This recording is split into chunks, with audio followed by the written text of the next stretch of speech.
माघ माह के शुक्ल पक्ष की सप्तमी तिथि को रथ आरोग्य सप्तमी मनाई जाती है। इस दिन को भगवान सूर्य के जन्मदिन के रूप में जाना जाता है।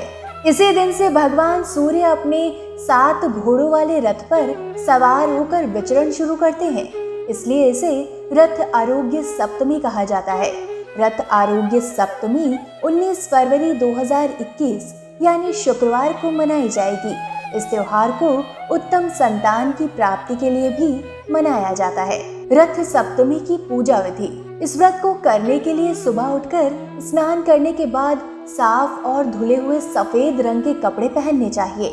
उसके बाद सूर्योदय के समय तांबे के कलश से सूर्य देव को 12 बार जल का अर्घ्य दे। जल में लाल गुड़हल का पुष्प भी डालें या लाल चंदन भी डाल सकते हैं। अर्घ्य देते समय सूर्य के 12 नामों का उच्चारण करें।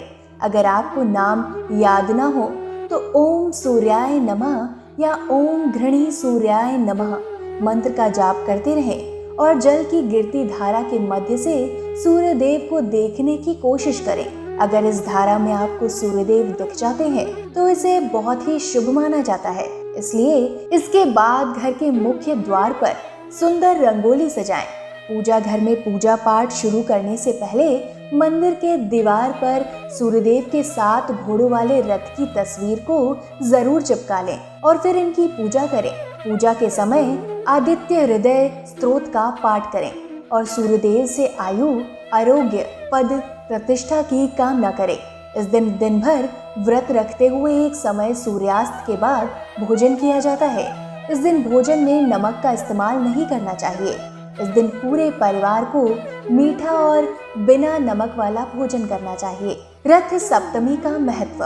कहा जाता है कि रथ आरोग्य सप्तमी का व्रत करने से सभी पापों से मुक्ति मिलती है। जिन लोगों की कुंडली में दोष है, शादी विवाह में परेशानी आ रही है, बना हुआ काम बिगड़ रहा है, उन लोगों को इस दिन उपवास रखना चाहिए और घर के किसी भी सदस्य को नमक का सेवन नहीं करना चाहिए। इन सब के अलावा ये दिन पुत्र प्राप्ति के लिए भी जाना जाता है। कहा जाता है कि जो लोग पुत्र के सुख से वंचित हैं, उनके लिए भी इस त्योहार का खास महत्व है।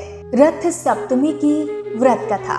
शास्त्रों में सूर्य देव को आरोग्यदायक कहा गया है। इनकी उपासना को रोग मुक्ति का उपाय बताया जाता है। माघ मास की शुक्ल पक्ष की सप्तमी से संबंधित कथा का उल्लेख ग्रंथों में मिलता है। कथा के अनुसार श्री कृष्ण के पुत्र शांब को अपने शारीरिक बल और सौष्ठव पर बहुत अधिक अभिमान हो गया था।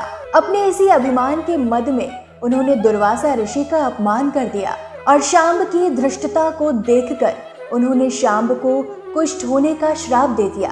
तब भगवान श्री कृष्ण ने शांब को सूर्य भगवान की उपासना करने के लिए कहा। शांब ने आज्ञा मानकर सूर्य भगवान की आराधना करनी आरंभ कर दी, जिसके फलस्वरूप उन्हें अपने कष्टों से मुक्ति प्राप्त हो सकी। इसलिए इस सप्तमी को सूर्य भगवान की आराधना जो श्रद्धालु विधिवत करते हैं, उन्हें आरोग्य, पुत्र और धन की प्राप्ति होती है। सूर्य को प्राचीन ग्रंथों में आरोग्य कारक माना गया है। इस दिन श्रद्धालुओं द्वारा भगवान सूर्य का व्रत रखा जाता है। सूर्य की रोशनी के बिना संसार में कुछ भी नहीं होगा। इस सप्तमी को जो भी सूर्य देव की उपासना तथा व्रत करते हैं, उनके सभी रोग ठीक हो जाते हैं। वर्तमान समय में सूर्य चिकित्सा का उपयोग आयुर्वेदिक और प्राथमिक चिकित्सा पद्धति में किया जाता है। शारीरिक कमजोरी, हड्डियों की कमजोरी या जोड़ों में दर्द जैसी परेशानियों में भगवान सूर्य की आराधना करने से रोग से मुक्ति मिलने की संभावना बनती है। सूर्य की ओर मुख करके सूर्य स्तुति करने से शारीरिक चर्म रोग आदि नष्ट हो जाते हैं। पुत्र की प्राप्ति के लिए भी इस व्रत का महत्व माना गया है। इस व्रत को श्रद्धा तथा विश्वास से रखने पर पिता पुत्र में प्रेम बना रहता है।